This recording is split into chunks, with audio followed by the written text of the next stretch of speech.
Ayan, magandang araw na naman sa inyo mga idol.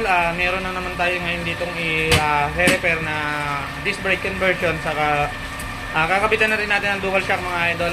Gamit nating shock, yung ating Motaro shock mga idol. Ayan. Ito yung motor na gagawin natin. Ipapakita ko sa inyo mga idol. Pati yung mga tatanggalin natin. Ipapakita ko sa inyo para may idea kayo dun sa conversion na gagawin natin. Ayan. Ayan mga idol, ito yung sabi ko nga sa inyo, hindi ako gumagamit ng Brembo caliper. Ayan o, Brembo. Papalitan natin yan mamaya. Ayan, bali kasi ito ni-repair, ginawa na din ng iba. Tapos ito yung hindi natin ito ginagamit mga idol, spacer. Di tayo gumagamit nito pagka magko-convert. Ayun. Bali ito mga idol, wala namang problema dun sa conversion niya. Para nga lang daw siyang nagwiwiggle pagka ito kasi naka-fix bolt kasi yan mga idol. Ayan. May konting ayun, basta ito na nga, papakita ko na lang sa inyo pag nangyari natin mamaya. Pati dual shock niya mga idol. Ayan. Yan, Honda Click 125. Alam ko to, bagong-bago pa tong Click. Ginagamit daw sa joyride, medyo gumagalaw sa paliko. Gawa yun ng sa bigat ng karga mga idol. Tapos single shock siya. Ayan.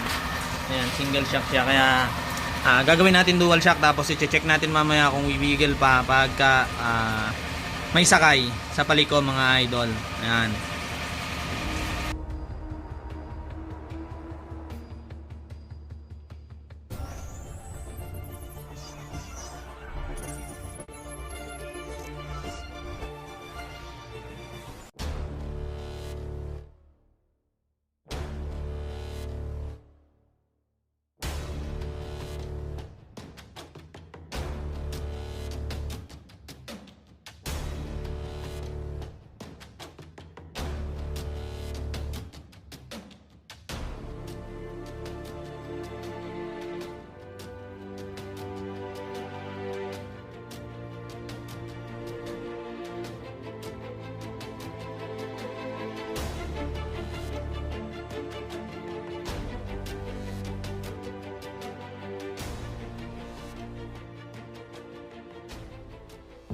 Ayan mga idol, ito yung gagamitin nating shock sa kanyang Honda Click 125. Ayan, kulay itim yung napili ni sir. Ayan, napakagandang shock nito mga idol, at solid na solid to. Ayan. Ayan, at syempre mga idol, ito naman yung gagamitin nating caliper sa kanyang Honda Click. Ayan, Racing Boy caliper mga idol. Mga idol, ito itatanggalin natin. Kaso dito sa likod, ayan naka-welding. Ayan, tatlo lang yung ginawa niyang butas. Tapos dito, itong disc, ginawa ding tatlo yung butas. Ayan, ewan kung saan tinorno tong na to, itong spacer na to, o sila din ang may gawa. Hindi nila sinakto yung butas nitong apat. Ayan, dapat dito na lang sila kumuha ng butas bago tinorno. Hindi, ang ginawa nila, pumutas sila ng tatlo ulit. Ayan, nilighten nila yung ayan, nilighten nila yung pinaka spacer nilang ginawa. Ayan, bihira.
Ayun mga idol, sinaraduhan na natin yung tatlo niyang butas na malalaki. Ayan, Ayan, sinaraduhan na natin para hindi naman siya pangit tignan. Tapos ikakabit na natin tong kanyang display. Ayan. Yung display niya, ang dami ding butas kasi binutasan din ng tatlo. Ayan, Ayan.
Ayan, magandang gabi sa inyo mga idol.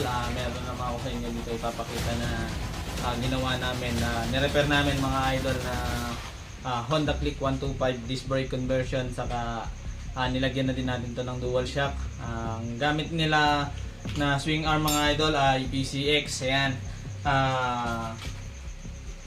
Yung ginamit namin shock mga idol, ito Motaro. Ayan. Sa caliper naman, Racing Boy. Ayan, makikita nyo, Racing Boy yung brand dito mga idol. Tinanggalan namin yung dating spacer ng mags na kinabit nila. Ayan, Tapos ito, tinabasan na lang namin to, itong kanyang pinaka swing arm, kasi nga hindi ko makain kanina yung ng sakto yung pad. Ayan, kaya tinabasan namin. Ayan, saktong-sakto na yung kain yan ngayon mga idol. Ayun. Ganun lang naman mga idol yung ginawa namin dito. Ni-repair lang namin. Gawa na nga to ng iba.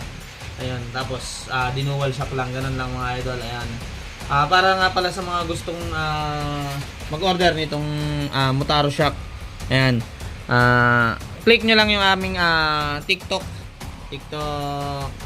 shop mga idol. May link doon. Ayun. Ganun lang mga idol. Maraming salamat. At God bless sa inyong lahat. Ayan. Ride safe.